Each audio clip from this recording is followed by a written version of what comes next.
que me están reportando que tienen algunas dificultades con el acceso, así que le voy a pedir el favor a el equipo tecnológico y al equipo de servicio al cliente de la firma que me ayuden para verificar si hay algún tipo de problema y demás. Y bueno, también quiero darle la bienvenida a Liliana Hoyos y a Cristian Cortés. Ellos, pues, como saben, van a ser nuestros ponentes el día de hoy. Y vamos a entrar en materia de inmediato. Mm, Como ustedes saben, eh, vamos a tener un espacio de aproximadamente 1 hora y media donde esperamos aprovechar al máximo el tiempo. ¿Listo? Mi nombre es Guillermo Navarro. Yo soy socio director de la firma Muñoz Abogados.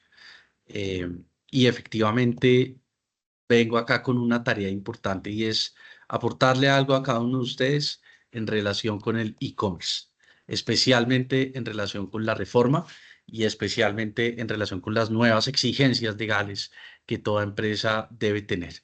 Em, en ese sentido, abrimos este espacio para aprovechar esa gran oportunidad que representa para todos los empresarios el e-commerce o el comercio electrónico, porque sin duda es una figura que le abre puertas a todas las personas que lo implementan. Además, les tenemos una gran sorpresa que se las estaré compartiendo al final de este espacio, al final del webinar, eh, y les formalizaremos cómo pueden acceder al beneficio que les vamos a brindar desde Muñoz Abogados por estar en este evento. Así es, o sea, por el simple hecho de acompañarnos, de estar aquí conectados, vamos a darles al final las condiciones y las instrucciones para que puedan acceder a ese beneficio que cerrando el webinar les estaré informando. Entonces, bueno, ahora sí, Liliana y Cristian, muy buenos días. ¿Cómo están? Muy Hola buenos Guillermo, ¿qué tal? días. Buenos días, Guillermo. ¿Cómo estás? Muy buenos días a todos los asistentes. Gracias, Lili. Muy bien. Cristian también, ya estamos listos para entrar entonces en materia. Y bueno, pues efectivamente no solo esperamos darles a ustedes la información de los beneficios que implica tener las plataformas de comercio electrónico, sino también los aspectos que ustedes deben tener en cuenta para ajustar estas disposiciones. Un poco les voy a comentar el programa que tenemos pensado compartirles el día de hoy. Pero no es algo muy, digamos, taxativo, pero sí vamos a hacer una pequeña introducción.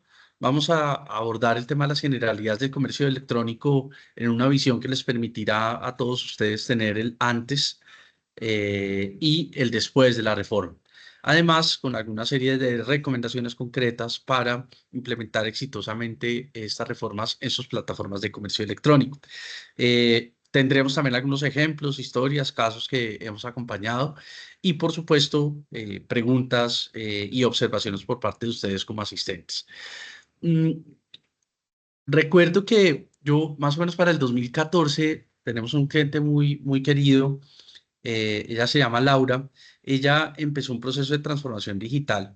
Laura es una emprendedora colombiana que tiene mucha pasión por el arte. Por allá en 2014-2015 ella decidió empezar un negocio, decidió tener su primera tienda, alquiló un local en Bogotá y empezó a ver su sueño hecho realidad. Era una tienda asociada a productos para elaborar obras de arte, pinturas, acuarelas, de todo ese tipo. Obviamente para ese momento Laura arrancó y tenía unos desafíos increíbles. El principal desafío, ¿cuál era? Pues conseguir el dinero para pagar el alquiler del local. Esa, digamos que es la manera en la que empezó su emprendimiento, buscando tener un flujo suficiente para pagar un arriendo, unos servicios, eventualmente alguien que le colaborara y que le pudiera ayudar. Obviamente, empezar en una ciudad como Bogotá, pues es una buena oportunidad porque tenemos una población importante. Sin embargo, ella arrancó con un solo punto y demás. ¿Cómo se dio el paso de Laura al mundo digital? Pues les cuento que Laura, un día que asistió por allá en 2015 a una feria de tecnología, escuchó por allá unos senseis que le hablaron sobre el comercio electrónico y las ventas en línea, las ventas online, que era la expresión que se usaba en esa época antes de e-commerce. Y le decían algo que ella era un poquito escéptica, pero que la dejó intrigada. Y le decían que supuestamente con esas ventas online ella podría llegar a cualquier territorio aunque no tuviera tienda allá. Entonces, para ese momento, Laura, que tenía un amigo que manejaba muy bien los temas tecnológicos, decidió incursionar y abrir su primera tienda online para el 2015. Cuando Laura empezó esas acciones de ventas online, pues realmente tuvo unas ventas bastante modestas. Tenía ventas esporádicas, le tocó empezar a manejar un poco de conceptos de ventas online, el tema de optimización, de posicionamiento web, el tema de keywords, el tema de palabras, para poder poner a circular su sitio web o su sitio de ventas en línea. Y ni qué decir de la logística del envío. Efectivamente, era todo un reto porque las pocas empresas que había de servicios de transporte, por ejemplo, para ese tipo de productos, pues la posibilidad de que durante el mismo día recogieran un producto en la tienda de Laura y se la llevaran a alguien, pues era remota. Entonces ella que le tocaba ir a la empresa, al punto de cualquiera de estas empresas que conocemos, Servientrega, Interrapidísimo, Envía, cualquiera de estas, TSC, llevar el producto y poner la dirección para que se lo entregaran a su cliente. Obviamente, pues lo podía hacer, pero tenía que asumir unos costos del envío, unos tiempos también. No tenía claro el panorama eh, para cumplir con esos tiempos de entrega. Obviamente, con el paso del tiempo y durante varios años, Laura vio cómo empezaron a aparecer clientes por fuera de Bogotá. Y también le funcionaba esa logística, es decir, si tenía un pedido de Pereira, de Manizales o de Medellín, pues ella iba a la empresa de transporte, pagaba por un flete y enviaba el producto. Con todo lo que eso significa, se podía demorar, se podía quedar en la carretera, se lo podían robar, podía llegar dañado, todo lo que puede pasar cuando uno hace un envío. Laura se dio cuenta que no solamente estaba pudiendo llegar a otras ciudades y a otros territorios, sino que además le empezaron a pedir algún nivel de personalización. Entonces, empezó más o menos para el 2018 a ver cómo se conectaban su plataforma de comercio online con las redes sociales. Y ahí empezó a ver poco a poco que esto era una muy buena combinación. Por eso Laura, más o menos para el 2018, lanzó una aplicación móvil con la cual pudo tener un mejor contacto con sus clientes y demás. Durante todos estos años, pues todos somos testigos que el tema del comercio electrónico empezó a florecer con mayor auge en nuestro país y también se dio un aumento significativo en el acceso a Internet. eh, y eso es lo que ha convertido a Colombia en uno de los mercados más dinámicos de la región. Para el 2020, Laura estaba muy contenta con su negocio de arte y estaba ya muy inmersa en el mundo digital. ¿Qué pasó? Como todos sabemos, llegó la pandemia del COVID-19. Efectivamente, esto lo que significó para Laura fue una necesidad de acelerar la adopción del comercio electrónico y efectivamente un aumento de la demanda de sus productos. En ese sentido, la tomó por sorpresa, pero ya tenía un camino recorrido que le permitió ingresar al marketing digital con facilidad. ¿Qué empezó a hacer Laura para cuando llegó la pandemia? Catapultar sus productos a través de las redes sociales y empezar a identificar proveedores logísticos de última milla que le permitían facilidad en sus entregas. Entonces, fíjense que efectivamente desde pandemia y para acá, Laura ha tenido una experiencia impresionante. Hoy en día ya no solamente le están comprando en Colombia, sino en países de la región de América Latina, incluso le han comprado en otros territorios por fuera de Colombia. Y sin duda es un testimonio de un impacto transformador del comercio electrónico en nuestro país. Obviamente con pandemia y todo esto, Laura cerró su tienda física y se quedó solamente con la tienda virtual. Y adivinen qué, hoy en día, nuevamente Laura abrió la tienda, pero ya no como el punto de venta, sino como un centro de experiencias, donde las personas pueden ir. Está ubicada en uno de los centros comerciales más importantes de Bogotá, en Unicentro, y efectivamente pueden ir, tener la experiencia, pintar, hacer todo lo que ella tenía, pero sin depender del flujo de las ventas presenciales para su negocio. Es decir, con su e-commerce está logrando apalancar el flujo de caja, pero está teniendo ya presencia para mejorar la experiencia. Obviamente, aquí hay todo un legado y una reflexión que quería comentarles al comienzo para explicarles cómo el comercio ha tenido un papel relevante en el en el éxito de los empresarios colombianos y pasó de ser una tendencia emergente a ser parte integral de nuestra economía. La historia de Laura puede ser la historia de muchos de ustedes que seguramente tuvieron que adaptarse e innovar para transformar sus sueños en una realidad. Esa realidad es posible gracias al e-commerce. Así que con esta historia les presento a Liliana Hoyos, que es efectivamente abogada, nuestra directora del Departamento de Derecho de Compliance. Lili es abogada de la Universidad Católica de Colombia, es licenciada en Filosofía y Letras también de la Universidad Sergio Arboleda, especialista en Derecho Constitucional de la Universidad del Rosario y especialista en Contratación Estatal de la Universidad Externado de Colombia. Tiene diplomada en Compliance de la Pontificia Universidad Javeriana y además diferentes estudios en humanidades digitales, además de ser docente en varias universidades. Liliana tiene una experiencia de más de 18 años en temas relacionados como litigios de propiedad industrial, litigios administrativos, procesos sancionatorios, protección de datos personales, habeas data, consumidor, metrología legal, y pues va a ser una de nuestras panelistas el día de hoy. También vamos a contar con Cristian Cortés. Cristian es abogado de la Universidad Externada de Colombia, es especialista en propiedad industrial, derechos de autor y nuevas tecnologías de la misma Universidad Externada de Colombia. Tiene además estudios intensivos en la Universidad de Alicante, España, sobre marcas y diseños en la Unión Europea. Cristian es parte de nuestro equipo de litigios de propiedad intelectual, competencia y consumo, donde ha desarrollado expertise asesorando a empresas de diferentes industrias, no solamente en materia de propiedad industrial, derechos de autor y competencia leal, sino también derecho de consumidor y datos personales. Y por eso pues, nos acompañará hoy. Cristian también es miembro del Instituto Colombiano del Derecho del Consumo, el CODECO.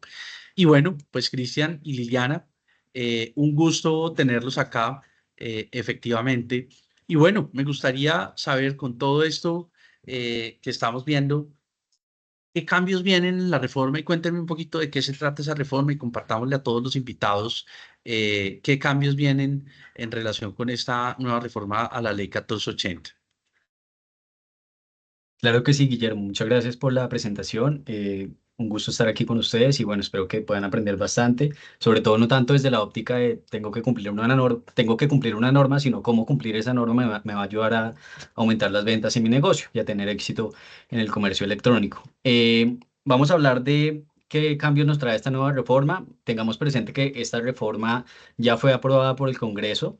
Esta reforma lo que busca es modificar algunos acápites del Estatuto del Consumidor que tienen que ver con con el comercio electrónico. ¿Modificarlo en qué sentido? En incrementar las garantías para los consumidores, básicamente. ¿Qué pasa? ¿Por qué no está vigente esta reforma? Una vez fue aprobada por el Congreso, cuando pasó a la etapa de sanción presidencial, el presidente la objetó parcialmente, solamente uno de los artículos, ya veremos más adelante por qué la objetaron y y a profundizar en ese sentido. Y por eso es que en este momento no está vigente todavía la ley. Sin embargo, lo más probable es que termine siendo aprobada, con excepción pues de este punto que está siendo discutido, que tiene que ver con el sector fintech. Por eso es que nosotros hacemos este evento, porque si bien la norma no está vigente, pues nuestra recomendación para todos los empresarios es que desde ya tengamos conocimiento de qué normas son las que se van a implementar en los próximos meses aquí en Colombia, que van a ser obligatorias y pues empecemos desde ya su implementación y así pues obviamente esto les va a dar una ventaja competitiva frente a los demás agentes en el mercado. ¿Qué puntos particularmente son los que son reformados en esta ley? En primer lugar, lo que tiene que ver con el derecho de retracto. Ya vamos a ver más adelante qué se reforma y particularmente es con los términos del procedimiento para hacer la evolución de de los dineros a los consumidores. También en cuanto al deber de información, se está volviendo más riguroso, ya los empresarios tienen que dar una información un poco más calificada y específica a los consumidores, lo cual es consecuente con la demanda que vemos hoy en día, en donde vemos consumidores que son más conscientes de sus derechos, más exigentes, y por ende esto se está viendo reflejado en esta nueva norma. También la obligación de tener canales de comunicación eficientes para atender a los consumidores, para orientarlos. Esto también está siendo objeto de reforma. Los términos de entrega de los productos, esto es muy importante. Como les decía, hay una reforma para el sector fintech que más adelante profundizaremos y también una reforma que tiene que ver con el proceso sancionatorio, pues en caso de que la superintendencia evidencie algún incumplimiento por parte de las empresas. Básicamente esos son los puntos, Guillermo, y bueno, creo que podemos empezar uno por uno. Perfecto, Cristian, pues muchas gracias. Y bueno, Liliana. empecemos a abordar el primer punto que tiene que ver con el derecho de retracto, que creo, si no me equivoco, es una de las principales prerrogativas que tenemos como consumidores en el comercio electrónico por las dinámicas que se dan. El hecho de hacer una compra a distancia, el hecho de hacer una adquisición sin tener una presencialidad, con los retos que esto significan para tanto el consumidor como para el empresario. Cuéntanos hoy por hoy, cuál es el marco y cuál es la regulación aplicable al retracto y qué es eso del retracto también, como para darle precisión a todos los asistentes. Muy buenos días, Guillermo. Muy buenos días a todos los asistentes. Todo lo relacionado con el derecho de retracto realmente es algo muy importante, sobre todo porque es justamente a través de estas plataformas de comercio electrónico que los consumidores están adquiriendo productos que no están teniendo a la mano, que no están pudiendo observarlos para poder determinar si los adquieren o no. El derecho de retracto en nuestro país está contemplado en nuestro Estatuto de Protección del Consumidor y otorga a los consumidores la posibilidad de desistir de un contrato o una compra sin necesidad de justificar la decisión y sin incurrir en ningún tipo de penalidad. Este derecho está diseñado para proteger a los consumidores en las situaciones en las que por diversas razones desean revocar una compra que haya sido previamente realizada. Reitero, obviamente este derecho de retracto no aplica para todo tipo de transacciones, sino para unas aplicaciones, sino para unas transacciones específicas. ¿Para qué tipo de transacciones aplica el derecho de retracto? Aplica en compras realizadas a distancias, como las que se efectúan por Internet, a través de plataformas de comercio electrónico, a través de catálogos, ventas adquiridas telefónicamente o cualquier otro medio presencial.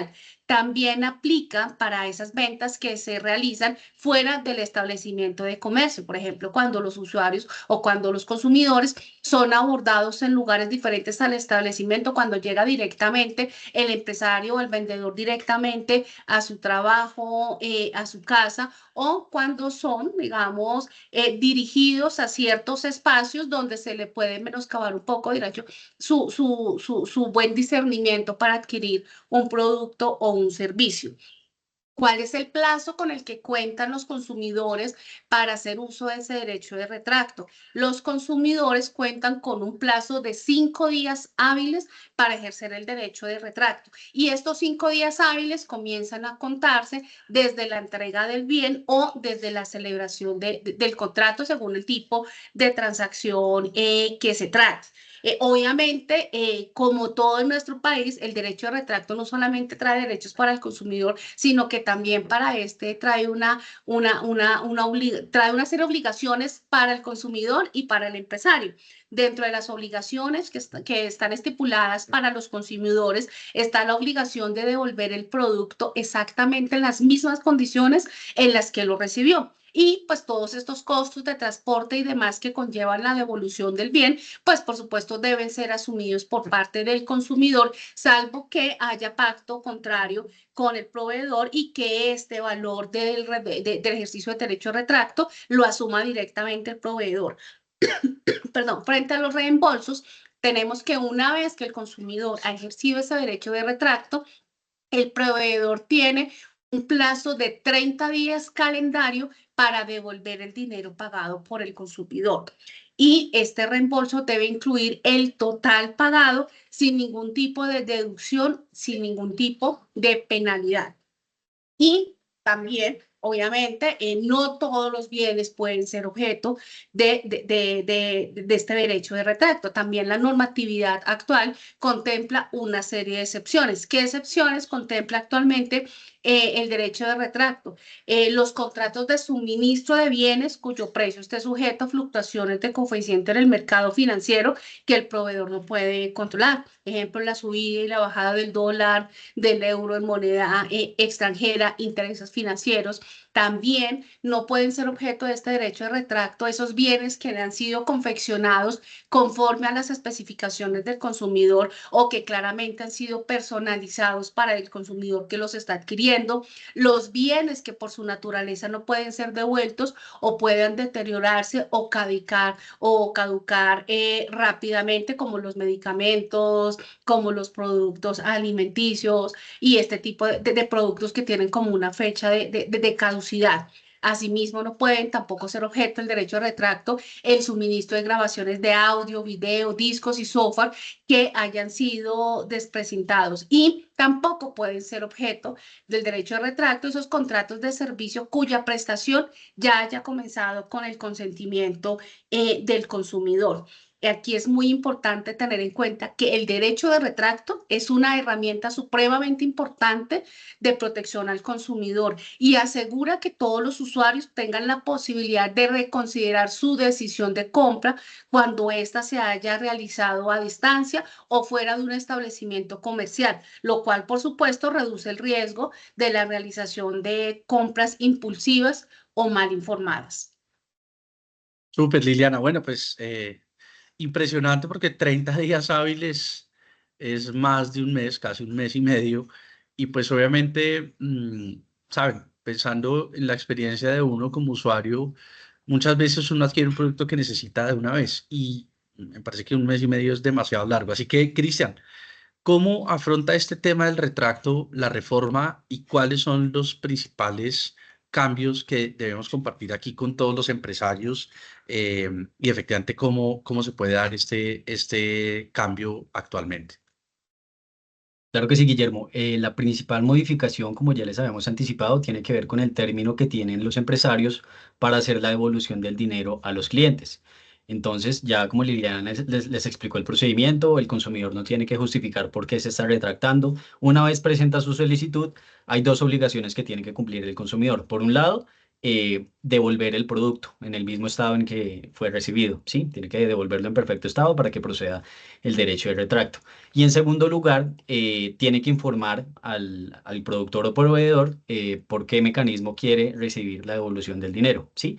Entonces, una vez se cumplan esas dos condiciones, le va a empezar a computar el término para que el empresario realice la devolución del dinero. En este caso, gracias a la reforma, el nuevo término para hacer la devolución va a ser de tan solo 15 días calendarios, solo 2 semanas. El término se reduce a la mitad. Esto pues implica que evidentemente todas las empresas van a tener que hacer unos ajustes internos. En Colombia vemos que hay una cultura un poco generalizada a estar al límite en cuanto a términos. Entonces, yo, por ejemplo, en mi caso personal, he ejercido el derecho de retracto en algunas ocasiones y muchos empresarios se toman los 30 días, ¿sí? Terminan haciendo la devolución del dinero casi que al límite. Entonces, en este caso, como ahora solo van a tener 2 semanas, por un lado, pues eso va a tener unas implicaciones. Van a tener que hacer las modificaciones en sus términos y condiciones en las páginas web, porque una de las obligaciones en materia de comercio electrónico es informarle a los consumidores sobre sus derechos. Uno de esos derechos es el derecho de retracto y no solamente tengo que decirle al consumidor, mire, usted tiene 5 días para ejercer el derecho de retracto, sino cuál va a ser ese procedimiento. Entonces, si yo ya le estaba diciendo al consumidor que yo iba a tener 30 días, 30 días para devolverle el dinero, ahora tengo que hacer ese ajuste y pues informarle que en virtud de esta nueva legislación, cuando entre en vigor, ese término va a ser reducido a la mitad. Y por otro lado, pues obviamente esto va a implicar unos ajustes internos para las empresas. Em, Muchas veces esto no está muy documentado, digamos que es importante que las empresas tengan unos protocolos claros, unos responsables, no solamente es encargar a alguien que esté atento, por ejemplo, de cuál va a ser el correo electrónico al cual van a llegar este tipo de solicitudes, sino de verdad garantizar una trazabilidad de manera que los empresarios pues contesten a tiempo este tipo de reclamaciones y pues en este caso hagan la devolución a tiempo. Algo muy importante es que este término también es vinculante para las entidades financieras, entonces dentro de esos 15 días yo tengo que gestionar toda digamos, el protocolo y toda la información necesaria para que a más tardar en ese día 15 el consumidor ya tenga el dinero en su cuenta, básicamente, ¿sí? Como les digo, previamente ya tiene que haberme devuelto el producto y tiene que haberme informado pues toda la información requerida para hacer esa devolución del dinero. Sí, de acuerdo, Cristian. Yo veo que este último aspecto, eh, que es además un término vinculante para la entidad financiera, significa de cierta manera que los empresarios que hacen sus transacciones por vía de e-commerce tienen que asumir una carga mayor y tienen que asumir como unas nuevas condiciones de informar explícitamente a los consumidores a qué se someten y cómo va a ser el manejo una vez se inicia la transacción. Em, Eso es lo que probablemente sea lo relacionado con la información. Recordemos que los consumidores siempre están en una relación de desigualdad respecto de la empresa. El consumidor tiene menor información y por eso recibe la protección especial del estatuto. En cambio, el empresario es el que tiene todo el conocimiento y la información de absolutamente toda su logística. Lili, en este caso, con la reforma, eh, ¿cómo viene manejándose hoy por hoy el deber de información? O sea, hablemos un poquito de qué tan explícitos, qué tantas cargas asumimos hoy en día para después ver el cambio que tenemos con esta nueva reforma. Ujú. Bueno, el deber de información aquí es supremamente importante. El deber de información es un principio que está establecido en nuestro Estatuto de Protección al Consumidor y justamente impone el deber para todos los proveedores de bienes y servicios, esa obligación de proporcionar a los consumidores una información que debe ser clara, debe ser veraz, suficiente, oportuna y precisa sobre los productos o los servicios que está ofreciendo a través de sus plataformas de comercio electrónico. El objetivo de contemplar en la normativa este deber de información es poder garantizar que los consumidores puedan tomar esas decisiones informadas y conscientes al momento de realizar una compra o contratar un servicio. Entonces, ellos deben tener claridad sobre absolutamente todas las características del producto o del servicio que van a adquirir y así poder determinar si adquieren este producto u otro producto equivalente y a qué proveedor o a qué empresario le van a comprar el producto. Y por supuesto que en materia de comercio electrónico, este deber de información pues es muchísimo más importante porque reitero, el consumidor justamente va a adquirir productos que no va a ver de primera mano, que no va a tocar, que no va a palpar, que no va a ver sus dimensiones, la calidad, entre muchos otros aspectos que normalmente los consumidores tenemos en cuenta en el momento en que vamos a adquirir los diferentes productos. ¿Qué características tiene este deber de información? Primero, debemos brindar información clara y veraz. ¿Esto qué quiere decir? Que la información que le vamos a proporcionar a los consumidores debe ser comprensible y no debe inducir error al público consumidor. Y debe reflejar fielmente las características del producto o del servicio que se está ofreciendo al consumidor sin caer en exageraciones y falsedades. Asimismo, la información debe ser suficiente. Esto es que el consumidor debe recibir toda la información relevante para tomar esa decisión de compra, lo cual incluye los detalles sobre el uso del producto, los riesgos del producto, las condiciones en que se va a comercializar el producto, cuáles son las garantías que tiene el producto, cuál es el precio, el valor total del precio, incluyendo, como ya lo decía antes, el valor de los impuestos y el valor de los costos adicionales, cuáles son las políticas de devolución, entre muchísimos otros aspectos que cada uno de los consumidores verifican en el momento de determinar si adquieren esto o este producto y con qué empresario o en qué plataforma de comercio electrónico para el tema que nos importa hoy.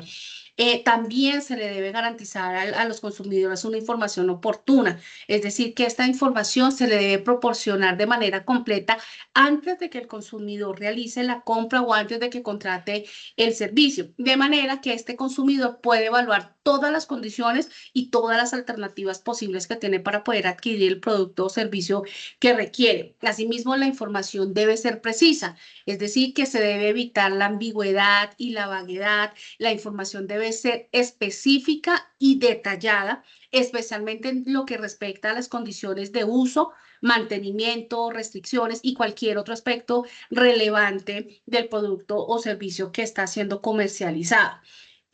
Frente a qué áreas de aplicación tenemos para esta información, este deber de información, tenemos que se debe dar una descripción del producto o del servicio, es decir, el proveedor debe describir detalladamente cuáles son las características del producto, los componentes, sus funcionalidades, las limitaciones que pueda tener este producto o el servicio Y esto incluye, por supuesto, todo lo relacionado con la información sobre su origen, sobre su naturaleza, la composición, el modo de empleo, la fecha de vencimiento, si estamos frente a productos que tienen un término de caducidad, entre muchos otros aspectos que están directamente relacionados con esas condiciones específicas del producto o del servicio que se está adquiriendo. Asimismo, se debe informar todas las condiciones económicas, es decir, informar de manera transparente el precio total del producto, el cual debe incluir el valor de los impuestos, los costos adicionales como los valores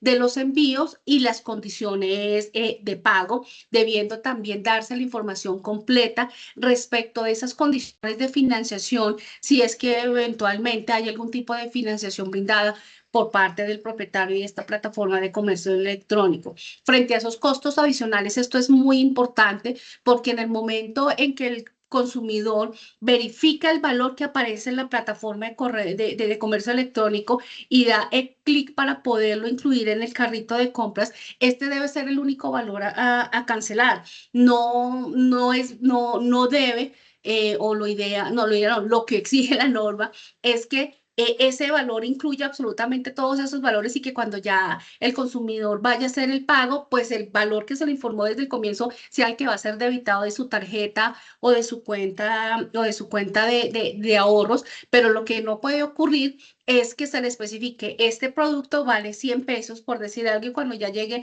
lo envía al carrito de compras, cuando ya está en la pasarela de pagos, resulta que el valor real no es 100 pesos, sino que son 120 pesos porque se le agrega impuestos y se le agrega costos adicionales. Esto no puede ocurrir. Desde el momento en que está el producto en la plataforma, se debe informar el costo total del producto o del servicio que está adquiriendo. Frente a las garantías y políticas de devolución, todos los términos y condiciones que estén en la plataforma, pues deben informar claramente sobre los términos y las condiciones en que se van a ofrecer las diferentes garantías, así como sobre todas las políticas de devolución, de derecho y de derecho de retracto cuando aplique o lo uno o lo otro. Asimismo, algo muy importante, y esto sobre todo para este tipo de productos que pueden generar algún tipo de riesgo. Se debe informar al consumidor si el uso del producto o la prestación de un servicio específico implica algún tipo de riesgo para la salud o para la seguridad del consumidor. Estos deben ser advertidos de manera explícita. Recordemos por lo menos el año pasado el accidente que hubo, que falleció una persona por el uso de una chimenea. Entonces, este tipo de riesgo se le debe informar. De hecho, con ocasión a este accidente, la Superintendencia de Industria y Comercio el año pasado, pues generó, o este año, generó justamente unas órdenes administrativas y unas órdenes en las que obliga a todos los empresarios de este sector informar que justamente este tipo de chimeneas, así sean portátiles, pueden generar un riesgo de incendio. Entonces es muy importante que el consumidor tenga conocimiento si puede estar en riesgo su seguridad o su salud por consumir o hacer uso de este producto. Frente a publicidad, esto también es supremamente importante, sobre todo en estas plataformas de comercio electrónico, y es que la información que se va a incluir en estos banners de publicidad o en estas piezas publicitarias deben cumplir también con el deber de información. Esto quiere decir que no debemos hacer uso de publicidad engañosa y que la publicidad que estamos incorporando en nuestras plataformas de comercio electrónico, en las redes sociales o la publicidad que se le hace llegar al público consumidor debe ajustarse 100% a la realidad del producto ofrecido. Gracias, Lili. Pues eso es lo que tenemos hoy en día. Ahora me gustaría, Cristian, que abordemos, porque principalmente esta fue una de los factores que motivó la reforma. O sea, en todo el pliego de motivación y de formulación del proyecto de ley, este probablemente es el componente que más fuerza tenía. Así que, Cristian, ¿cómo queda esto en el proyecto que va a ser sancionado? ¿Cuál es el cambio que tienen que, ojo con esto, sintonizarse muy bien los empresarios para cumplir y alinearse, además de todo lo anterior que hemos visto? Claro que sí, Guillermo. Lo primero que hay que decir es que se mantiene todo lo que ya les comentó Liliana. Entonces, sigue estando vigente la obligación para los empresarios de informar cuál es el material del producto, cuál es el tamaño, por ejemplo. Y esto es muy importante porque resulta que la obligación de garantía frente a un producto justamente es cumplir con las condiciones que yo le informé al consumidor, ¿sí? Entonces, si yo le dije al consumidor que los zapatos son de charol y el consumidor compró el producto con esa información y luego resulta que cuando le llega el bien no era de charol, sino de cuero sintético, por ejemplo. Yo ahí ya estoy incumpliendo en las condiciones en la información que yo le brindé al consumidor y ya por eso él puede hacer exigible la efectividad de la garantía. Entonces, ese tema de la información no es un asunto menor. Entonces, como les venía diciendo, se mantiene la obligación de informar todas las especificaciones y características técnicas del producto, las formas de utilización, las advertencias, cualquier tipo de aspecto relevante frente al producto y la reforma particularmente hace énfasis en aquellas advertencias y restricciones de uso enfocadas en la seguridad de los consumidores. Entonces, resulta que hay algunos productos que ya están regulados, que ya tienen unas normas que establecen qué información tiene que brindarse, porque se considera que, digamos, por su naturaleza ya representan un riesgo para la seguridad de los consumidores. Por ejemplo, en materia de juguetes, es un producto que está regulado justamente porque está dirigido a menores de edad y que son personas pues, que evidentemente no tienen la misma comprensión y por ende la información tiene que estar suministrada de una forma particular o en materia de llantas neumáticas, gasodomésticos, ollas a presión. Digamos que ya hay una serie de productos que ya están identificados que representan riesgos a la seguridad de los consumidores y por eso tienen que brindar una información un poco más calificada. Sin embargo, aquí ya se hace extensiva, la obligación se hace extensiva para cualquier tipo de producto. Entonces, todos los empresarios tienen que verificar qué restricciones yo tengo que indicarle a los consumidores frente al uso de los productos y algo muy importante también es que hasta el momento el Estatuto del Consumidor solamente hablaba de productos. En este caso, cuando se trate de servicios, yo tengo que informar, de acuerdo con la reforma, una descripción muy detallada de cuáles son las prestaciones que yo le voy a incluir al consumidor, ¿sí? Entonces, es muy importante ser muy precisos porque, como les decía, todo aquello que yo le informe al consumidor en mi portal de e-commerce va a ser vinculante para mí y si yo no cumplo, pues por un lado ya puedo ser objeto de sanciones, de requerimientos por parte de la superintendencia y por otro lado el consumidor ya me puede reclamar pues por la efectividad de la garantía de ese bien o servicio. Algo muy importante es que en este artículo en particular, la reforma dispone que va a entrar en vigencia 4 meses después de que se publique la norma. ¿Sí? Les van a dar un tiempo más que prudente a los empresarios para que ajusten sus portales de e-commerce y toda la información que le brindan a los consumidores para ajustar esos portales y cumplir esta regulación. Todos los demás artículos de la reforma sí van a entrar en vigencia pues de inmediato, una vez sea publicada la reforma. Entonces, para que lo tengan presente y pues la recomendación sería para que se lo lleven todos los que están aquí presentes. em, esto que refleja la reforma simplemente son unos estándares que ya están siendo demandados por los consumidores en el mercado, ¿sí? Digamos, muchas veces se tiende a ver que estas reformas tienden a ser sobreproteccionistas de los consumidores y a poner una carga excesiva frente a los empresarios, pero fíjense que finalmente la información va a ser determinante también para garantizar, pues en primer lugar, que el consumidor adquiera efectivamente lo que está buscando, ¿sí? Y yo por eso tengo la carga como empresario de brindarle toda la información de la manera más detallada y precisa posible para que no haya ninguna asimetría, pues, en cuanto a lo que yo le ofrezco y lo que él está buscando. Y por otro lado, también esto va a disminuir la cantidad de dudas, inquietudes, reclamos de los consumidores, porque si ya toda la información está en el portal de e-commerce, pues digamos que esto también va a agilizar y a depurar lo que tiene que ver con PQRs por parte de los clientes. Gracias, Cristian. Bueno, acá yo les cuento una anécdota. Eso me pasó en un viaje a un congreso internacional que tenemos nosotros en INTA, que es la Asociación Internacional de Marcas, y muchas veces coincide o es cerca a cuando se celebra Memorial Day, a ese evento particular al que iba. Yo estaba esperando el nacimiento de mi segundo hijo, de Tomás, y estábamos buscando otra silla para el carro. Eh, ya habíamos visto con mi esposa cuál era la silla, qué era lo que queríamos y demás. Como ustedes saben, uno va mirando por internet y pues a partir de las cookies y de lo que uno va mirando, le sale publicidad.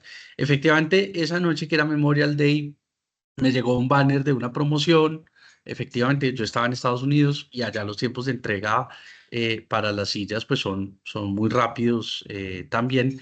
Y la ventaja pues es que la silla uno la puede traer en el avión porque esos elementos van, digamos que es fácil traerlos. No tocaba hacer una importación propiamente ni pagar más, sino traerla con nosotros en el avión.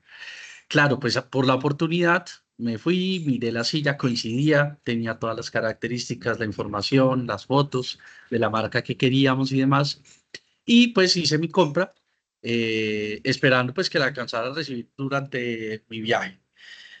¿Cómo terminó la historia? Pues terminó en que todavía estoy esperando que me llegue la silla. Nunca llegó la silla. Después, eh, a los 2 días, se supone que me ofrecían un servicio de shipping de 2 días.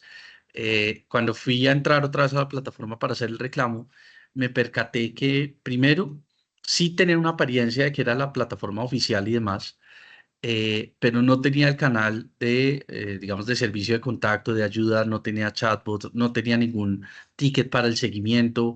La transacción sí me la hizo a través de una pasarela de pago real y la transacción, digamos, que se hizo por un medio habitual, pero me di cuenta pues que este no era un sitio web que cumplía realmente con las normas y que no pude finalmente, pues mandé unos mails, pero nunca recibí respuesta, nunca recibí absolutamente ningún tipo de manifestación por parte de la plataforma y no me llegó nunca la silla. En ese sentido, quiero que me cuenten también, Liliana y Cristian, cómo viene dándose el tema de los canales de atención. Porque uno entra a la plataforma de e-commerce, uno navega como usuario, pero también a veces se queda como corto la cantidad de espacios que tiene uno para contactar. Y normalmente, por ejemplo, en este caso, uno a las 9:10 de la noche, pues efectivamente no hay con quién hablar ahí. Entonces, cuéntenme en relación con canales de atención, cómo se viene viendo y cuál es el contenido que nos exige modificar la reforma, Lili.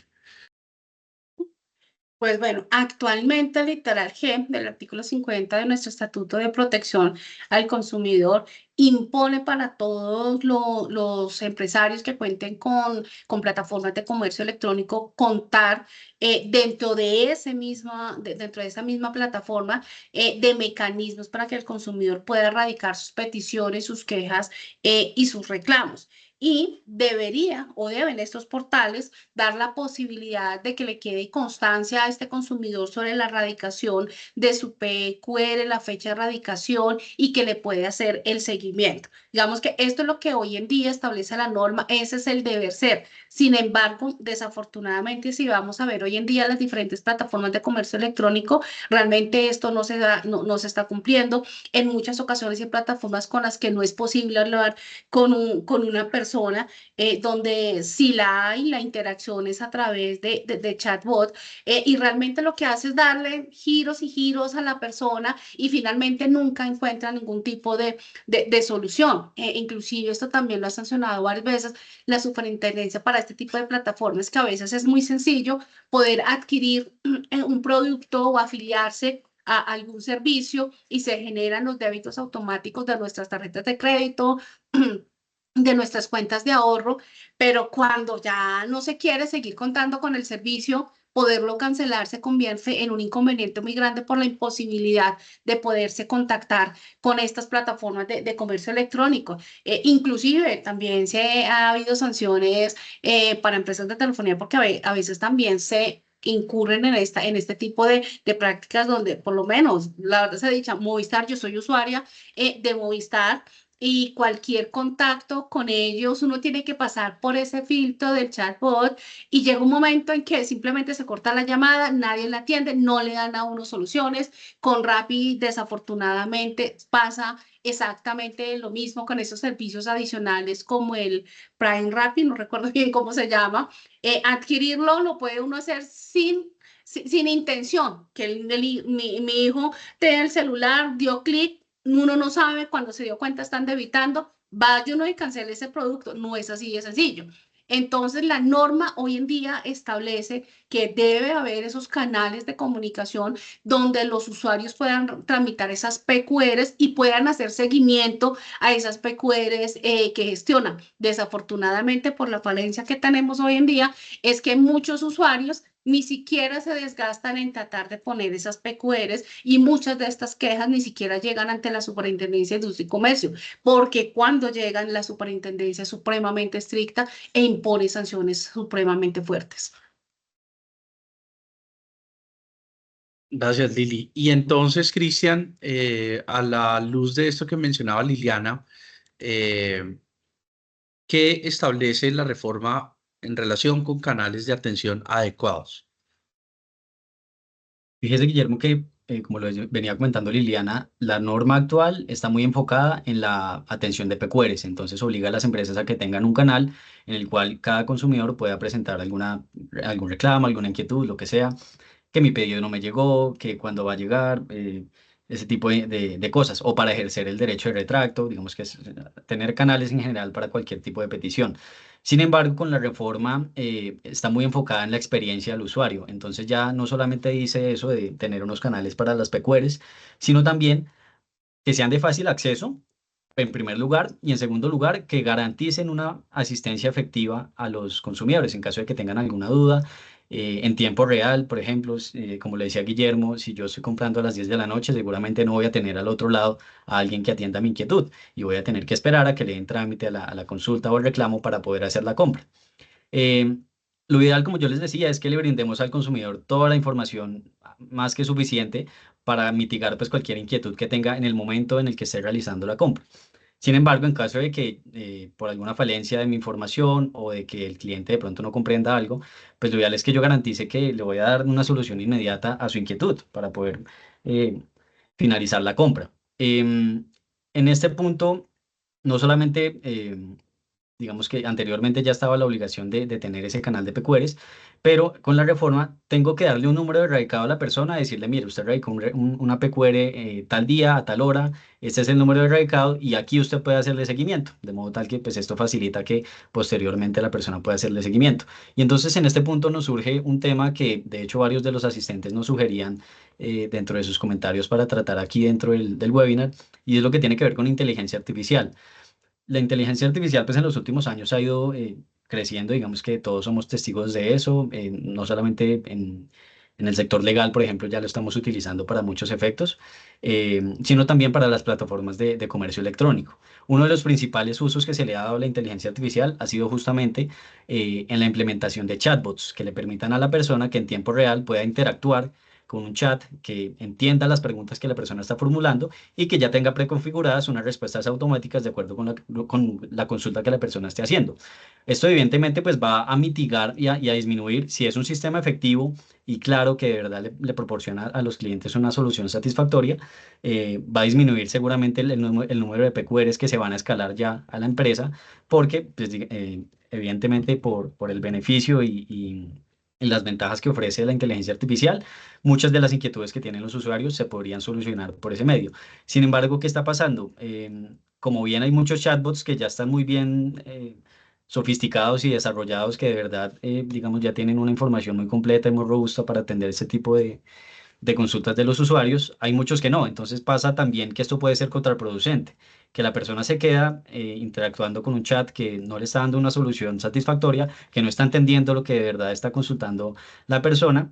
eh, y que por ende, pues esto va a generar un rechazo y probablemente que la persona no se convierta en un cliente, ese usuario potencial no va a ser un cliente ahora, sino que se va a ir a otra tienda que le ofrezca un mejor servicio.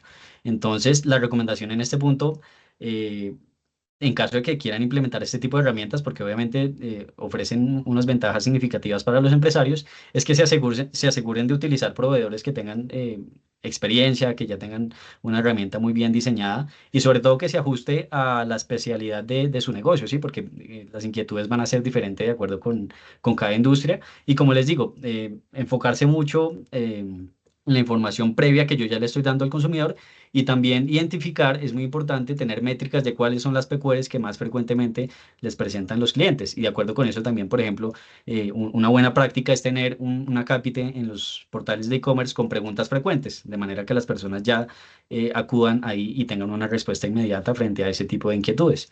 Eso sería, Guillermo, por ahora, frente a los canales de Súper. atención. Sí, el tema de la inteligencia artificial, pues creo que en qué campo no se está hablando. En materia de e-commerce y más concretamente en fintech, o sea, en esas soluciones asociadas a la facilidad financiera, pasarelas de pago, transaccionalidad. Hay unos datos bien interesantes que fueron publicados en el último informe de Finovista Fintech Radar Colombia, que es un estudio que hacen en alianza con Mastercard y Galileo Financial Technologies, en el cual dicen que 2/3 de las fintech que implementaron inteligencia artificial la aplicaron, digamos que la enfocaron para la toma de decisiones en un 68,3%, y en un 65,9% para la automatización de procesos. O sea, si bien ahí en el tema de los chatbots y en la automatización hay unos flujos importantes, realmente la utilización viene es en lo que pasa detrás de la pasarela, detrás de la plataforma de e-commerce. Y efectivamente, casi la mitad, o sea, un 51,2%, lo han implementado para mejorar el servicio al cliente.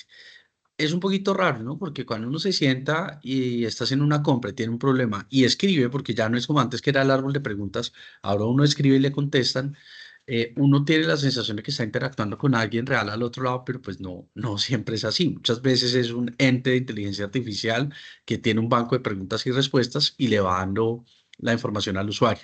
Pero sí son cifras bastante impresionantes por la tendencia de la inteligencia artificial en este mundo del e-commerce. También como dos rubros que me parece bueno destacar de ese informe de FinTech Radar Colombia es que el 50,4% utilizan IA para análisis financiero, o sea, hagan de cuenta como el análisis del perfil de riesgo crediticio que tiene la persona, data créditos y fin, todo esto que hacen estas centrales, ya no solamente con la información financiera, sino con mucha más data. Y por último, 43,9% para la prevención de fraudes, porque pues así como yo contaba en mi experiencia, pues sin duda mayor presencia de comercio electrónico puede ser un sinónimo de mayor pues de mayor, digamos que riesgo transaccional, phishing y diferentes actividades que deben tenerse acá. Y esto pues nos lleva a hablar de los cambios en el sector fintech. ¿Listo? Perdón, un momento. No, esto nos lleva a hablar efectivamente sobre los tiempos de entrega, Cristian. ¿Cómo podemos empezar a abordar, Lili y Cristian, con la reforma, la gestión de los tiempos de entrega de los productos? ¿Sí? Aquí hay un montón de retos. Como les decía, ya hay una cantidad de empresas que se desarrollaron para lo que se conoce como última milla, transporte, almacenamiento, bodegaje, pero ¿cómo estamos viendo esta parte de las entregas en la reforma? Bueno, esto es muy, muy importante. Eh, ¿Cómo estamos funcionando hoy en día? Normalmente, dependiendo del tipo de producto, pues obviamente vamos a tener productos cuyas entregas van a tener que ser en 1, 2 horas, hasta productos que requieren un mayor tiempo para su entrega.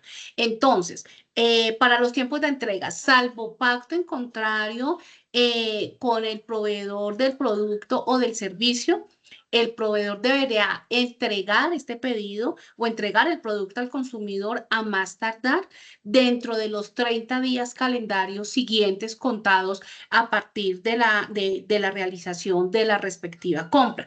Claro, si yo voy a comprar, por ejemplo, estoy en una plataforma de comercio electrónico de productos farmacéuticos y me dicen que me van a entregar en 1 hora o en 2 horas, pues la idea es que dentro de ese término yo pueda recibir mi producto. Si no se dice nada frente al tiempo de entrega, y esto debe estar claramente establecido en los términos y condiciones de cada una de esas plataformas de comercio electrónico, la ley establece que el producto debe entregarse a más tardar dentro de los 30 días siguientes. ¿Qué sucede si eventualmente este producto no está disponible o se requiere de un mayor tiempo para la entrega? Automáticamente debe el proveedor o el comerciante informarle al consumidor sobre la falta de disponibilidad, sobre el inconveniente que está teniendo con la entrega del producto y informarle cuándo o en qué momento va a realizar la entrega del respectivo producto. Esto suele suceder por lo menos para el Día de la Madre, el Día del Padre, ciertas fechas especiales, Amor y Amistad, San Valentín. Ciertos comercios o plataformas de comercio electrónico se saturan en el momento de la entrega. Aquí viene una recomendación muy grande para todos los titulares de esas plataformas de comercio electrónico, y es que deben contar con ese aliado logístico que se va a encargar de la entrega, que realmente pueda cumplir con la demanda y tener esos planes de contingencia cuando por algún motivo la demanda ha crecido de tal forma que me es imposible cumplir con los tiempos de entrega que le he informado previamente a los consumidores en mis términos y condiciones.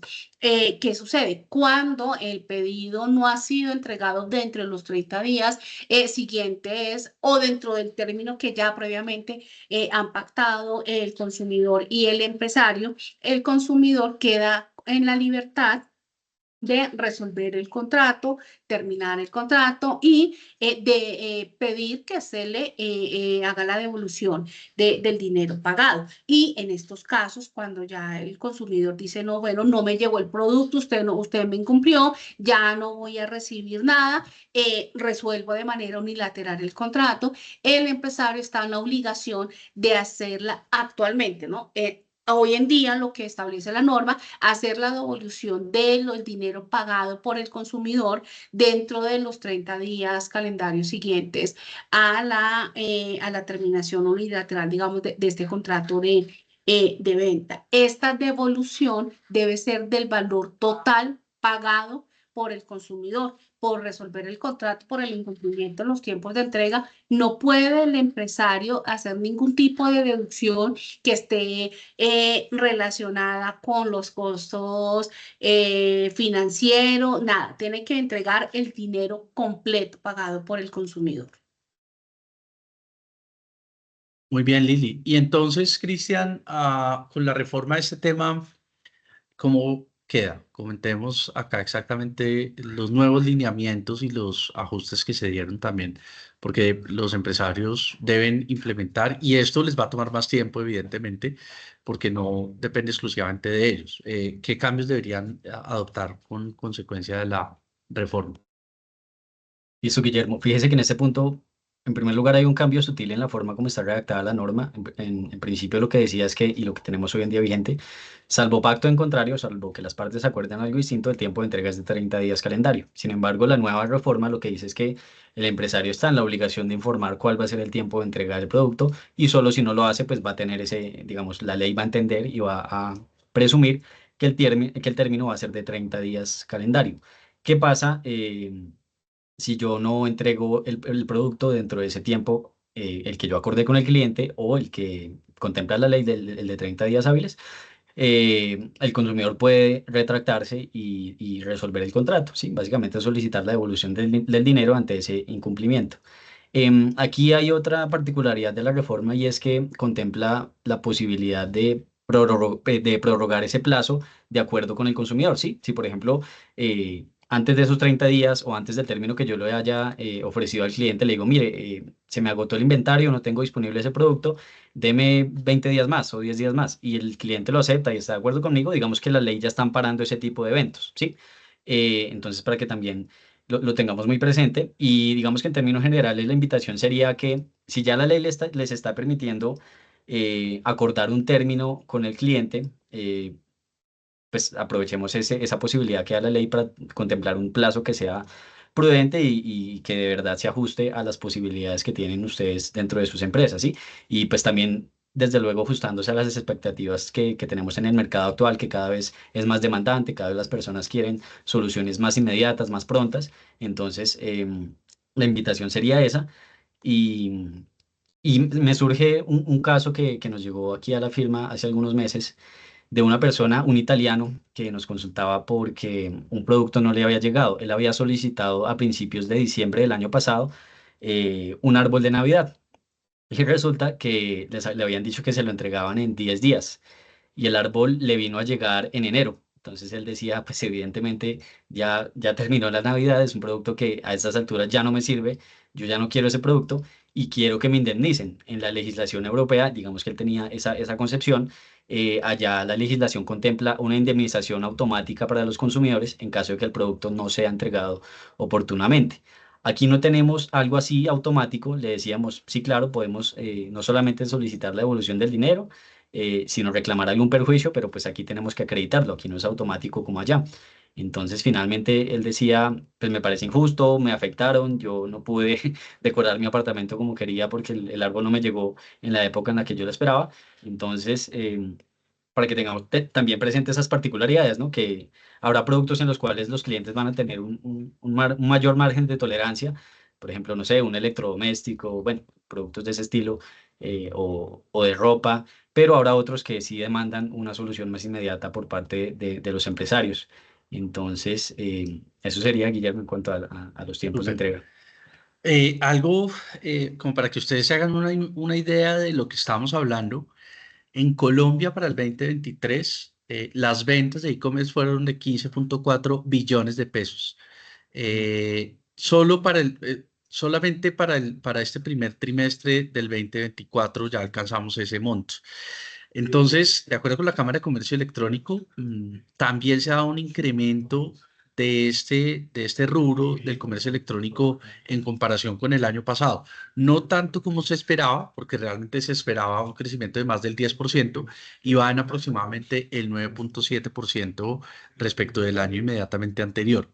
Pero también una cosa que me pareció, pues que no tenía en mente y una vez no dimensiona esto, y es que el tercer trimestre del año pasado se hicieron transacciones por 140,1 billones de pesos. O sea, son unos montos realmente muy interesantes para nuestra economía. Y obviamente, digamos que si lo comparamos con el 2022 y el 2021, con respecto al 2022 crecimos un 18,1%, pero ojo con esta cifra, con relación al 2021, el incremento de las transacciones fue de 64,4%. O sea que estamos, como dice por ahí el dicho, dando pasos de gigante. Y además, digamos que Colombia viene en una transformación también en relación con la penetración de los usuarios de comercio electrónico, porque al menos el 60% de las personas en Colombia hicieron al menos una compra en línea durante el año. Esto de acuerdo con un estudio que hizo la Cámara de Comercio Electrónica de Colombia. Entonces, fíjense que para ustedes que son empresarios, esto lo que significa es que hay una gran oportunidad, un gran mercado que está queriendo ser atendido, pero que debe ser bien atendido. Una situación coyuntural con estos volúmenes. Entidades como la Superintendencia de Industria y Comercio prácticamente que colapsaron en virtud de la notable, digamos, del disparo de las solicitudes de quejas que presentaron los consumidores ante la SIC en los temas de consumidor. Tanto así que tuvieron que suspender términos durante un periodo para poder reorganizar, para poder evacuar cosas, porque es que la misma entidad no tenía las capacidades suficientes para atender y obviamente hay miles de casos entrando por día. Entonces, pues efectivamente, con esto dicho, vamos a hablar un poco de la parte final de los fintech, que creo que es un tema trascendental. Les cuento, ¿qué son las fintech? Ese es otro anglicismo que se ha utilizado constantemente para hacer referencia a estos modelos de negocio que surgen y que vienen ofreciendo soluciones tecnológicas financieras para los tres tipos de segmentos que hay que más tienen utilización, B2B, B2C, B2G, o sea, de ventas entre empresas, ventas a consumidores y ventas a gobierno. Esas soluciones fintech, en resumen, aunque hay muchas categorías, pero pueden ser, no sé, los créditos online, las billeteras digitales, las plataformas y pasarelas de pagos, el software de cobranzas y muchas otras. De verdad que Colombia ha tenido una explosión de este tipo de soluciones fintech que hacen ese crecimiento que sea muy significativo en los últimos 5 años. De hecho, hay una apuesta por parte del gobierno nacional para que se tome este modelo de fintech como un motor de innovación y desarrollo económico en nuestro país. Mm, de acuerdo con esto y de acuerdo con unas cifras que maneja Colombia FinTech, que es una de las asociaciones de este tipo de empresas, a la fecha hay alrededor de 392 empresas FinTech propiamente organizadas con digamos, todas las de la ley. Y esas empresas están ayudando a acelerar la implementación de las plataformas en Colombia. Pero también ahí viene un punto en la reforma que fue muy delicado. Y es efectivamente que dentro de ese ecosistema tan fuerte que tenemos y tan robusto que hay de las fintech, hay unos cargos que siempre venían generándose que no necesariamente están asociados con la financiación de los productos o servicios, sino que vienen asociados con las plataformas, la pasarela, las firmas, los certificados electrónicos y demás. Es decir, que esas empresas no solo prestan un servicio de financiación, sino que tienen que tener un andamiaje para verificar identidad, para asegurar la firma y la aceptación de las condiciones, etcétera. Entonces, digamos que aquí por eso nos vamos a referir a esto, mencionándoles, como les digo, que solo en 2023 se crearon en Colombia más de 180 startups para ese nicho, que tenemos en Colombia orgullosamente el 13% de las fintech de América Latina, o sea, tenemos una participación muy importante. Y algo que destaco, porque con varios de nuestros clientes lo hemos visto, es que hay colaboración y hay un ambiente de colaboración y de participación colaborativa entre el ente regulador y los participantes del mercado tradicional bancario para estas fintech. Concretamente quiero destacar dos iniciativas. La primera de ellas es el sandbox regulatorio. ¿Qué es eso del sandbox, el sandbox regulatorio? Esa es una iniciativa que desplegó el gobierno nacional a través de la Superintendencia Financiera, y eso básicamente lo que busca es, hagan de cuenta, es como un pilotaje, una serie de pilotos en los cuales a través de acompañamiento real de los bancos tradicionales se han tomado, digamos, se ha tomado información para poder emitir posteriormente regulación. Entonces, con este sandbox regulatorio, básicamente lo que se logró efectivamente fue entender cuáles eran las condiciones, fomentar la innovación en el sector financiero y pues tener un entorno un poquito más controlado, sin entrar a intervenirlo. Eso normalmente es más para una labor de supervisión y obviamente tiene un evidente carácter temporal. Obviamente, la razón de ser esto es lograr cada vez más inclusión financiera. Esa es una de las iniciativas que ha permitido que Colombia también esté a la vanguardia y que se esté posicionando como el líder en innovación financiera. La segunda iniciativa, que también es muy importante, es el de la SEDPE. ¿Qué es la SEDPE? Efectivamente, esas son consideradas como las sociedades especializadas en depósitos de pagos electrónicos. Es un tipo de entidad financiera que se crea precisamente para que esa inclusión financiera que se va a dar se haga cumpliendo las normas vigentes, el decreto 1491 del 2015, bajo la supervisión de la superintendencia. Esto para asegurar los depósitos y los pagos, para verificar, digamos, ojo que estas no otorgan crédito, ahí hay una gran diferencia porque estas, digamos que lo que hacen es transacciones, pero no tienen esa facultad de otorgar créditos propiamente, pero sí facilitan el tema de accesibilidad y demás a los usuarios. En ese entorno, quisiera que Cristian comentemos qué pasó, porque además este es el talón de Aquiles del proyecto.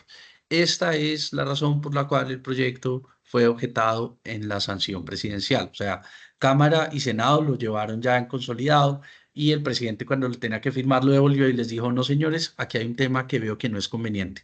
Ampliemos esa información, Cristian, por favor. Así es, Guillermo. Entonces, como bien usted lo decía, para el mantenimiento y la operación de todo este andamiaje de estas empresas del sector fintech, pues obviamente ellos tienen que sufragar varios gastos y estaban trasladando varios de esos gastos a los consumidores, que muchas veces se traducían pues en unos cobros excesivos. Entonces, ¿qué es lo que busca la reforma? En principio, establecer que todo aquel cobro que se realice por concepto de uso de tecnología, em, y digamos para sustentar el andamiaje que está detrás de esas empresas, todo aquel cobro que esté relacionado con esto se va a entender como interés, ¿sí? En ese orden de ideas, el hecho de que todos esos cobros se reputen como intereses, pues va a implicar que las empresas del sector fintech tengan que ser cuidadosas para no superar el límite máximo legal, porque si lo superan, pues estarían incurriendo en usura, lo cual tiene pues unas consecuencias muy graves, ya que no solamente se trata de que pierdan los intereses que cobraron por exceso, sino que también esto es un delito. El delito de usura está contemplado en el Código Penal, lo cual pues evidentemente implica que es un tema de la mayor relevancia. Y pasa mucho, por ejemplo, que en este tipo de financiamiento se establecen tasas de interés en el sentido de que la tasa de interés moratoria, por ejemplo, va a ser la máxima legal vigente. Y si, por ejemplo, yo estoy cobrando, la persona incurre en mora, yo le cobro la tasa moratoria, que es la máxima legal, y adicionalmente le estoy cobrando estos otros conceptos que ahora se van a entender como intereses, pues yo estaría superando ese tope máximo legal, ¿no? Que como les digo, tiene incluso implicaciones penales. ¿Cuál es el punto de quiebre y de disputa entre Congreso y presidente? Resulta que a pesar de que, de que contempla eso, el hecho de que todos los cobros por uso de tecnología se entienden como intereses, en el siguiente acápite la norma dice que estas empresas del sector fintech sí pueden realizar otros cobros, que esos no se van a entender como intereses, porque presuntamente pues están asociados a conceptos que no tienen que ver propiamente con el otorgamiento de del financiamiento. Por ejemplo, lo que tiene que ver con seguros, con avales, digamos que en estos casos evidentemente esto no se le otorga, no se le cobra al cliente como contraprestación por el préstamo, sino que están dirigidos a cubrir en este caso un riesgo, ¿sí? Si el cliente paga un seguro, pues la contraprestación por esto es que en caso de que haya un incumplimiento, pues el seguro va a cubrir este tipo de eventos, ¿no? Pero también dentro de estos conceptos que autoriza la reforma está el tema de la firma electrónica. ¿Qué dice el presidente de la República e incluso la Superintendencia de Industria y Comercio? Que el cobro por la firma electrónica finalmente pues es un cobro por el uso de la tecnología, ¿sí? El hecho de que o sufragar unos gastos por concepto de firma electrónica para que los clientes a través de medios virtuales realicen la contratación del financiamiento, eh, pues implica que es un cobro que se le está realizando al cliente por concepto del préstamo, ¿sí? Y en ese orden de ideas, digamos que hay una contradicción. Por un lado me dicen que todo lo que sea cobrado por uso de tecnología no, se va a entender como interés y por otro lado me dicen que me van a poder cobrar un concepto por firma electrónica, que en estricto sentido pues se subsume en los cobros por tecnología. Básicamente ese es el punto en disputa. Como les decíamos, a raíz de la objeción del presidente, esta norma no fue publicada. Este trámite se devuelve al Congreso y si el Congreso insiste, en todo caso va a mandar el proyecto de ley al presidente de la República y lo va a aprobar. Entonces, pues lo más seguro es que todo lo demás de la ley sí sea aprobado definitivamente y sancionado por el presidente y pues ya veremos qué sucede con este tema del sector fintech, que como le decía Guillermo, las cifras y los indicadores pues nos dan a entender que es un sector que está en constante crecimiento. También esto pues evidencia muchas problemáticas que se han presentado. Solamente por dar algunos datos de la superintendencia, desde el año 2022 hasta abril de este año se han presentado 1.637 quejas de consumidores en contra de estas empresas por cobros excesivos, por cobros intimidantes, porque empiezan a contactar a las referencias familiares o personales que la persona dio y por una serie de prácticas abusivas que se han visto en el sector. Tengamos presente que no, algunas de estas empresas del sector fintech no están vigiladas propiamente por la superfinanciera, sino por la Superintendencia de Industria y Comercio. Y como es un sector emergente, pues digamos que hay todavía algunos vacíos legales. Esta norma pues pretende justamente ponerle un tate quieto a estos cobros excesivos, pero pues ya veremos qué sucede finalmente. Gracias, Cristian. Bueno, eh, ¿qué nos queda? Nos queda ver un poco el tema de las adiciones procesales que se han dado. Así que, Lili, en tu experiencia y con todo el tema de derecho sancionatorio, cuéntanos cómo se ve esto en la reforma, por favor. Bueno, este es un tema bastante delicado. Bueno, en principio, la autoridad nacional competente en materia de hacer la inspección, vigilancia y control en materia de protección al consumidor es la Superintendencia de Industria y Comercio. Por supuesto, hay ciertos sectores donde hay algunos consumidores especializados que van a ser objeto de inspección, vigilancia y control por otro tipo de entidades, como ocurre con los consumidores financieros que deben acudir es a la superintendencia financiera. Pero en general, quien manda o quien da la batuta para las políticas en materia de protección al consumidor sería la Superintendencia de Industria y Comercio. A partir de esta facultad que el Estatuto de Protección al Consumidor, la Ley 1480, le ha brindado a la Superintendencia de Industria y Comercio, pues la Superintendencia puede expedir diferentes órdenes administrativas y asimismo puede iniciar diferentes procesos sancionatorios. qué sucedía hasta el momento, y es que la superintendencia estaba impartiendo al sector de comercio electrónico algunas órdenes administrativas, pero ya en el marco de un proceso administrativo sancionatorio. A pesar de que tenía obviamente dentro de sus funciones la posibilidad de impartir órdenes administrativas en general para poder prevenir que se le pudiera generar algún daño o algún perjuicio a los consumidores. Con esta nueva reforma, taxativamente, se incluye a la ley 1480 la posibilidad de que la Superintendencia de Industria y Comercio pueda emitir estas órdenes administrativas de manera general a todo el sector de comercio electrónico. Antes no estaba incluido taxativamente, ahora taxativamente la superintendencia puede decir, estamos en el sector de comercio electrónico, no sé, de medicamentos, de dispositivos médicos o de cualquier otro sector de la economía, y debe cumplir con ciertas disposiciones. Caso puntual, aunque ya lo habíamos señalado, las órdenes administrativas que expidió para el sector de los empresarios que están comercializando chimeneas, para que puedan informarle al consumidor, digamos, el peligro que se puede eventualmente estar corriendo o el riesgo que hay de generar incendios. Algo adicional también que nos trae esta inclusión es que estas órdenes administrativas ya no van a ser susceptibles de recurso. Es decir, cuando la superintendencia saque esta instrucción, va a ser de obligatorio cumplimiento para todos los empresarios que estén en este sector en particular y no pueden interponer ningún tipo de recurso, simplemente deben dar cumplimiento a esta nueva orden. Y obviamente el incumplimiento de esas nuevas órdenes administrativas puede generar el inicio no solamente de procesos sancionatorios por estar desconociendo, por no cumplir las órdenes administrativas interpuestas por la superintendencia, sino que adicionalmente también les pueden imponer multas sucesivas que pueden llegar hasta los 1.000 salarios mínimos legales mensuales vigentes. Y pues en materia sancionatoria, sí, el tema es bastante delicado porque la superintendencia está facultada para iniciar estos procesos sancionatorios.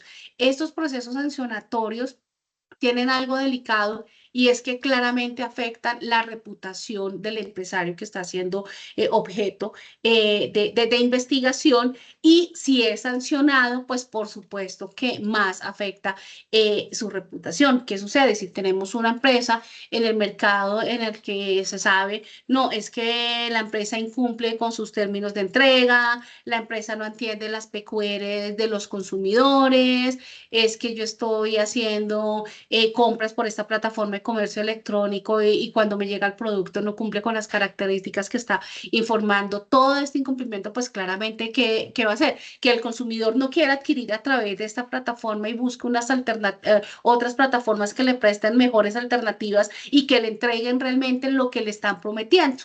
Entonces, frente a materia sancionatoria, consecuencias del incumplimiento, la afectación reputacional, se puede hacer acreedores de esos empresarios que no cumplen con esta normatividad a sanciones que pueden llegar hasta por multas de 2.000 salarios mínimos legales mensuales vigentes. La superintendencia también puede ordenar el cierre temporal o definitivo del establecimiento de comercio o de la página web o del medio de comercio electrónico.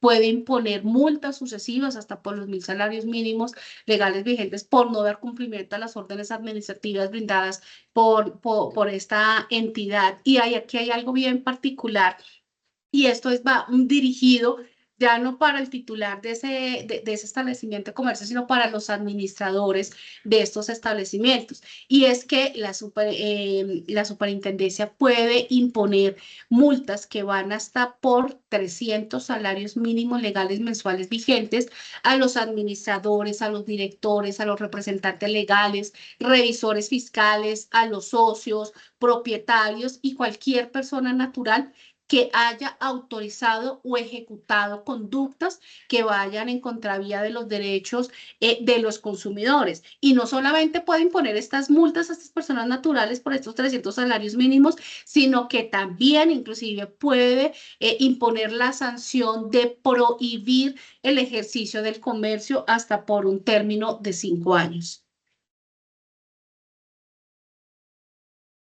Súper, Lili, muchas gracias. Como siempre, esto es como zanahoria y garrote, ¿no? Zanahoria premiando, garrote cuando se incumple. Así que, como ven el panorama, pues la superintendencia tiene dientes para poder hacer efectivos estos derechos. Vamos entonces ya para cerrar con algunas recomendaciones finales que tenemos acá para que ustedes puedan tomar nota en este momento, Cristian, y ya podemos abrir a preguntas y hacer el cierre oficial del webinar. Listo, Guillermo, claro que sí. Ya para terminar, quisiera hacer un comentario también en cuanto a las consecuencias del incumplimiento. Usualmente aquí estamos guiados casi siempre es, por el temor a las multas, a las sanciones, a las consecuencias negativas, digamos, frente a las autoridades. Pero lo cierto es que la principal consecuencia negativa para los portales de e-commerce que no cumplan con esta legislación, pues va a ser que la tasa de conversión de los usuarios y potenciales clientes va a disminuir, ¿no? Si yo no le doy una información adecuada, suficiente, si yo no tengo canales de atención adecuados, pues evidentemente estas personas, usuarios de mi página web que yo esperaba tener como clientes, van a migrar a otros portales que sí cumplan y tengan todo esto al día. Como les decía, los consumidores cada vez están siendo más demandantes, más exigentes, más conocedores de sus derechos. Entonces, digamos que la invitación también es a que veamos esto del cumplimiento normativo, no solamente desde la óptica de las posibles consecuencias pecuniarias y reputacionales, sino también desde la óptica del crecimiento del negocio, ¿sí? Porque finalmente es de lo que se trata, de brindarle una experiencia al usuario muy, muy satisfactoria y pues que a la larga esto me reporte beneficios. Y ya para finalizar, ahora sí, en cuanto a algunas otras recomendaciones, tengamos presente que en los portales de e-commerce convergen otras legislaciones, ¿sí? No solamente lo que tiene que ver propiamente con comercio electrónico, con protección al consumidor, sino también, por ejemplo, el tema de datos personales, que es clave, ¿sí? En cada transacción yo estoy recolectando datos de mis clientes, el nombre, la cédula, correo electrónico, teléfono, y eso ya me obliga a mí, por el solo hecho de recolectar esos datos, yo ya tengo que cumplir con toda la legislación en materia de habeas data, tener una política de datos personales, informarle cuáles son las finalidades para las cuales yo estoy obteniendo sus datos personales, tener unas políticas de seguridad claras, tener unas pasarelas de pago seguras para que las transacciones pues, representen seguridad para los usuarios. Eh, de igual modo, en materia de publicidad, pues es usual que en los portales de e-commerce utilicemos, por ejemplo, la imagen de terceros, utilicemos videos.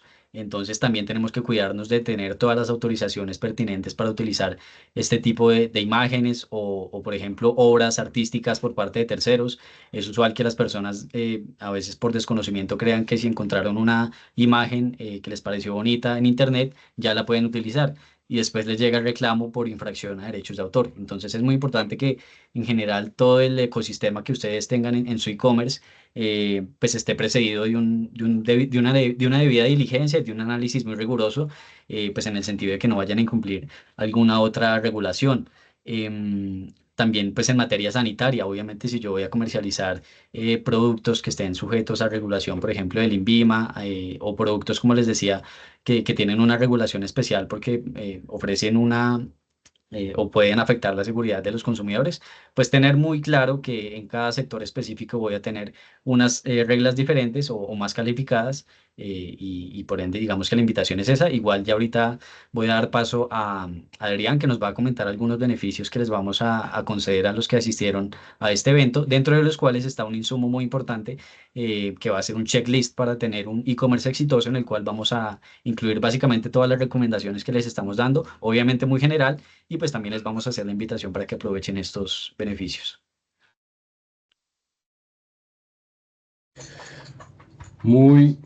Pero muy buenos días para todos. Es un placer estar aquí con ustedes. Como ya pudieron ver, este ha sido un espacio de difusión que ha sido traído a ustedes por Muñoz Abogados. Yo soy Mateo Abella. Gracias, Cristian, por darme la introducción. Soy líder comercial y abogado también aquí en Muñoz Abogados y estoy muy orgulloso de que podamos con esta gran reforma que se está viniendo, darles a ustedes la información antes de que suceda, para que ustedes se preparen y para que puedan estar listos de hacer los correctivos y aquellos procedimientos que tengan que implementar. También agradecerle mucho a Lili por sus grandes comentarios a todo lo que tiene que ver con la legislación y a Guille también por ser el moderador de este evento. Para que lo tengan en cuenta, le voy a pedir a Servicio Técnico que nos ponga la siguiente presentación, que va a ser, como ustedes van a poder obtener, un documento totalmente gratis, ¿ok? Un documento totalmente gratis. Este documento es la guía de los esenciales legales para e-commerce. Ustedes van a poder, a través de recibir este documento, tener una lista de los documentos, por lo menos básicos, que ustedes tienen que evaluar como e-commerce para no tener ningún tipo de problemas legales en el futuro y para estar cubiertos, no solo con la legislación anterior, sino también con la legislación actual. Queremos ir avantes en este tema. Entonces, por favor, escaneen este código. En caso de que alguno esté, digamos, en este momento recibiendo el webinar desde su teléfono celular, también le voy a pedir al servicio técnico que nos pueda enviar el link al chat para que ustedes puedan acceder directamente con un solo clic.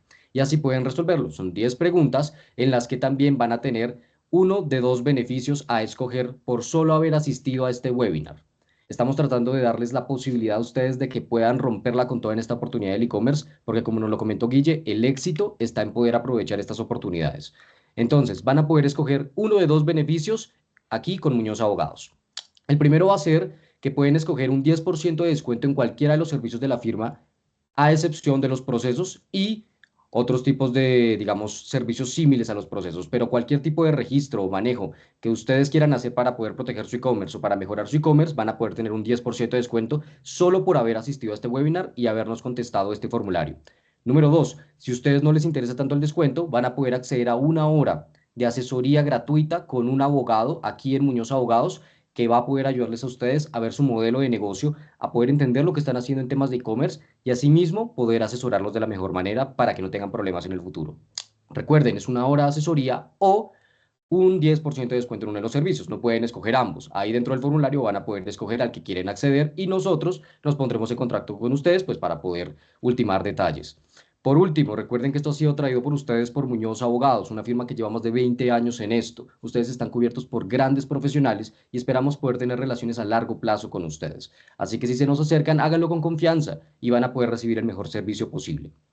Por último, vamos a tener también la posibilidad de seguir generando estos eventos en el futuro. Estamos tratando de generar una serie de eventos solo alrededor de e-commerce, para que todas aquellas personas que están entrando en este mundo puedan tener idea de, por ejemplo, en el futuro, cómo va a influenciar la inteligencia artificial legalmente en todo lo que tiene que ver con e-commerce, cómo funcionan las pasarelas de pago legalmente para que ustedes puedan estar protegidos, qué opciones pueden ustedes empezar a implementar, por ejemplo, en términos de criptomonedas. Les estoy dando algunas ideas que se van a venir en el futuro y que creo que ustedes pueden llegar a interesarles. Si este tipo de evento le gustó y usted quiere seguir recibiendo las notificaciones, en el mismo formulario va a poder decirnos, oigan, yo quiero hacer parte de esta comunidad de e-commerce que va a ir creciendo con el tiempo y así nosotros le enviaremos a usted todo lo que tiene que ver específicamente con las notificaciones de los eventos posteriores. Creo que eso sería todo por el día de hoy. Voy a dejar a Guille para que pueda hacer el cierre oficial y les agradecemos muchísimo por hacer parte de Muñoz Abogados y de los aliados que estamos construyendo día tras día para lograr que los comerciantes estén más seguros. Hasta luego. Gracias, Adrián. Pues sí, reiterando un poco y parafraseando lo que decía Adrián, aquí lo que tenemos es una cantidad de oportunidades, sin duda alguna. Este es apenas un abreboca. Les estaremos avisando a todas las personas que participaron en este webinar. Les avisaremos qué pasa con la objeción, cómo termina, cómo concluye el proceso. Y por supuesto les compartiremos el texto firmado ya por el presidente de la República y sancionado para que ustedes lo puedan hacer. Ojo, no va a haber modificaciones más allá del asunto que fue objetado. Es decir, el resto de temas, que era todo lo exceptuado a FinTech, quedan firme. Así que ustedes pueden ir ganando terreno, pueden ir negociando con sus proveedores cómo tomar las adecuaciones, las medidas y qué hacer desde ya antes de que salga la reforma. Ahí pueden ganar un tiempo porque efectivamente la vigencia va a ser muy rápida desde que se publique y se promulgue la ley. Por último, les cuento también que nosotros, con la creciente, digamos, la creciente demanda de solicitudes asociadas a inteligencia artificial, estamos trabajando en un observatorio especial para darles más contenidos. Por encima les digo 2 novedades importantes. Uno, la sentencia T323 de la Corte Constitucional, que ya deja un primer estudio legal de la más importante corte de nuestro país sobre la inteligencia artificial y qué tener en cuenta para su implementación. 2, concepto de la Dirección Nacional de Derechos de Autor relacionado con el uso de inteligencia artificial para las obras creadas y amparadas por esto. Entonces, fíjense que lo que se vienen son temas interesantes para poder compartir con ustedes. Si hay preguntas, por favor, en el chat nos las pueden escribir, con mucho gusto las vamos a atender, pero efectivamente, pues acá estamos para todos ustedes. Hay una pregunta de Álvaro Rodríguez, simplemente nos pregunta dónde puede encontrar la reforma. Pues Álvaro, por el momento les podemos compartir el texto de reforma, digamos el texto consolidado que ya pasó a sanción presidencial, se los vamos a compartir para que todos lo puedan ver. Como les cuento, no ha quedado sancionada, entonces ese es un borrador de lo que podría salir con ese último tema de las fintech que nos queda pendiente por recibir. Y bueno, creo que no hay más preguntas. Les agradezco en nombre de mis socios, en nombre de Muñoz Abogados, por este gran espacio, esta participación masiva desde que lanzamos la convocatoria hasta este momento. Y bueno, espero que puedan hacer uso de sus beneficios. Le voy a dar paso a Liliana también para que se despida y a Cristian y demás. Bueno, perdón, un momentico antes de darles paso. Aquí hay una pregunta que nos dice, tengo dudas de cómo se hace y cómo se maneja el retracto en productos de higiene menstrual. Claro, pilas con productos de higiene doméstica, productos absorbentes o cualquier producto de esta naturaleza, hay unas condiciones especiales que tienen que ver con el acceso al empaquetado.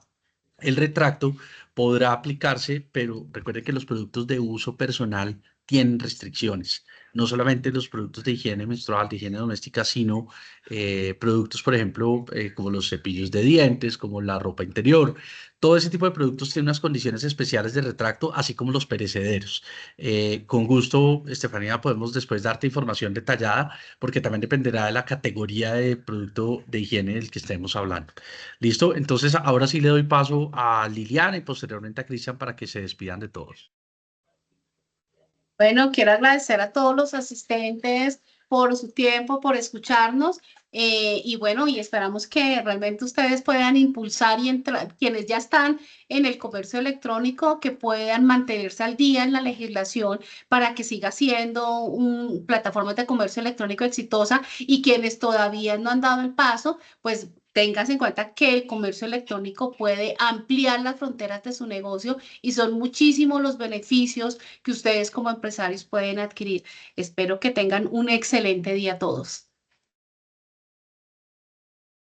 Gracias. Sí, muy contento, la verdad. Siento que fue Gracias. un evento muy, muy bonito, muy exitoso. Nos alegra pues la asistencia masiva de prospectos y clientes de Muñoz Abogados. Entonces, pues muy invitados a aprovechar los beneficios. Les haremos llegar, como les decíamos, el proyecto de reforma que tenemos y también el insumo pues para que hagan su checklist y verifiquen que tengan todo en regla, ¿vale? Con algunos de ustedes incluso yo les envié la invitación personalmente, así que si quieren contactarme a través de WhatsApp o llamarme, pueden hacerlo sin problema, ¿vale? Entonces, muchas gracias y que tengan un feliz día. Bien, pues damos por concluido nuestro evento. Feliz tarde. No olviden el QR para diligenciar, acceder a su beneficio y cualquier pregunta a través de nuestros canales de contacto los pueden tener. Muy buen día para todos. Hasta luego.